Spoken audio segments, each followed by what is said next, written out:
Right now, there are 17 declared Democratic candidates running for 2020, and one of them is former Democratic Congressman from the state of Maryland, John Delaney. He was the first to announce his bid back in 2017, and he joins us now. Congressman, let's actually start with that, the economy. Because the president today, in the same conversation, is touting the jobs market, saying we have the strongest economy ever, and then saying, let's bring back quantitative easing, and has been bullying the Fed chair, Jay Powell, to stop raising rates and trying to now stock the Fed with some, I would say, borderline unorthodox Fed choices. Bullying is the right term, because I think what the president's trying to do, he thinks through sheer force of his personality, he can bully the Fed into not raising interest rates. Right, and he thinks that will make the stock market go up, and he thinks that will be a good condition for him to run for re-election on. That's what this is all about. This has nothing to do with economic policy, as you know, with these kind of numbers, which, let's face it, these were good numbers, and I'm happy about this. They don't tell the whole story. We all know that. Right. But these are not the kind of numbers that would indicate a rate cut. Right. It indicates other things, but not a rate cut. This is what is sick. If he's bullying the Fed into not raising rates, and we all could say he's not telling the truth, this is unethical, what if it actually works? Because President Trump's... But if I think Chairman Powell is a congressman. I don't know if we want to spend a lot of time talking about Donald Trump. No, but let's just get real quick. Chairman Powell, Powell, I think, is doing a great job. Yeah. And I believe in the independence of the Federal Reserve. Fully, without question. And I believe Chairman Powell and the rest of the Federal Reserve will do their job. All right, so let's talk about John Delaney. You are in the race.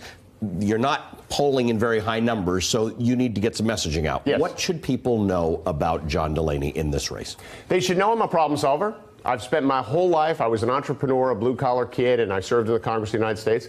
My whole life has been defined by solving problems, turning big ideas into reality, and bringing people together. And I think the central question facing this country is how terribly divided we are. Right? American is pitted against American. And we have the divider-in-chief who's doing it every single day. He's telling the American people that your enemy is your fellow American. We know we're all in this together. We've got to get back to this notion of common purpose, which I think is the beating heart of this great country. Not only is that a better way for us to be as a nation, but it's also how we start finding common ground and doing the things we need to do, whether it be in healthcare, pharmaceutical prices, infrastructure, digital privacy, whatever the case may be. Find common ground, get things done, and start building that better future that my kids, your kids, all of our kids deserve. Well, kids today aren't getting as bright a future as the past generation. First generation ever not to do better than their parents. That is true. Ray Dalio just wrote about it today. If you were born in 1950, you had a 90% chance of earning more than your parents. Today, they think 20%. Right. So we are a nation divided by greed. That is one of the reasons we have seen this far-left movement and a call for socialism. Right. You don't support that move, but how do you win those voters who are divided, who are left out? See, those voters are right to be upset because we failed them.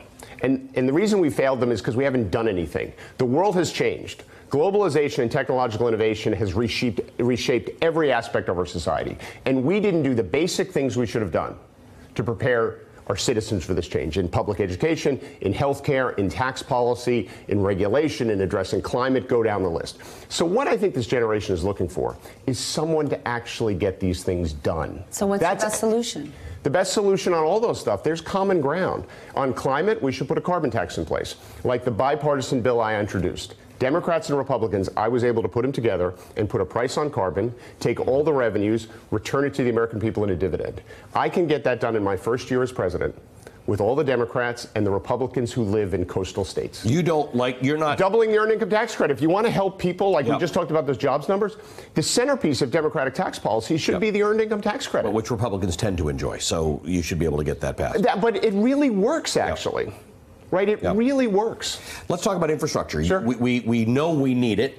Everybody sort of seems to know we need it, and yet we can't get basic things done with infrastructure at a federal level. You are proposing an infrastructure bank. How would that work? So the way I'm proposing $1 trillion infrastructure plan, fully paid for by increasing the corporate tax rate from 21 to 25. Okay. It never should have been cut to 21. Right? Which lots of CEOs agree on. It was 35. That was way too high. Right? It should have been cut to 27 or 28. The business community asked for 25. No one even asked for 21. It was like, where did that come from? Right? The difference between 21 and 25 is $500 billion. That money could go into an infrastructure bank and the Highway Trust Fund. And when you count other capital like state and local governments, third party, that funds $1 trillion national infrastructure program. And we should have a disproportionate allocation of that money to rural America and other communities that have been left behind economically. You have this, obviously, all of these things that you say you want to do would have to go through Congress. Yes. You've been in Congress. I have. What do you know about how to get things done in Congress? Because we have now seen 10 years of Congress doing really nothing together. So I think it takes leadership. I was ranked the third most bipartisan member of the Congress, which is something I'm actually really proud of. I don't think bipartisanship is a dirty word. What I always do as president is when I'm sworn in, I want to look out at the American people and say, I represent every one of you, whether you voted for me or not. And to prove it, in my first 100 days, this is my agenda. It's going to be 5 or 6 things on climate, on infrastructure, on digital privacy, on immigration.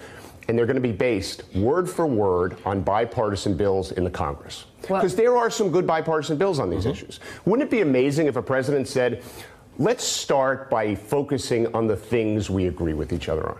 Wouldn't that change everything? It certainly sounds like it would. The tone at the top matters. I mean, you cover business. You know the tone at the top, that notion that the leader sets the tone. Yep. I think the leader of this country should set the tone about how we can come together. They should call for national service, things like that. Right now, division sells and it raises a whole lot of money. It does. Unfortunately, we have a bad incentive structure right now. So what are you going to do about that? Because raising money is an important part of running for office. Yeah. And you're coming to us with a very reasonable bipartisan message that isn't translating when it comes to fundraising. We're concerned that reasonable is not helping raise money. Well, it's the long race. I believe in the long race, right? They're not going to caucus in Iowa for 10 months. I have 25 people on the ground in Iowa. I have 8 offices open, right? I got the biggest operation in Iowa. I got an operation in New Hampshire.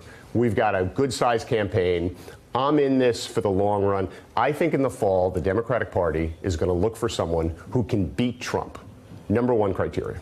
And I think a moderate, more centrist candidate can do it. So you have to change that message because you're polling at 1% in Iowa. Yeah, but that correlates with name ID, right? I think listen, Stephanie, I think the race is wide open. I really do. Let's talk about something we told our viewers we'd talk about. Yesterday at the National Action Network convention, you proposed a commitment to Black America. Yeah. What does that mean? So it's a broad-reaching proposal. It deals with things I want to do in education. How we fund public education in this country is inherently socially and racially unjust. It's tied to property taxes. That's unfair. Every kid should have pre-K. Low-income kids should have early childhood education. It's by far the best investment we make. So I've got an education component. I've got a healthcare component as part of my universal healthcare system. I talk about criminal justice reform, the things we need to do to reform this racially unjust system. But what I really talk about is how to create incentives for people to invest in these communities. I believe nothing happens unless someone invests in the people and in the communities.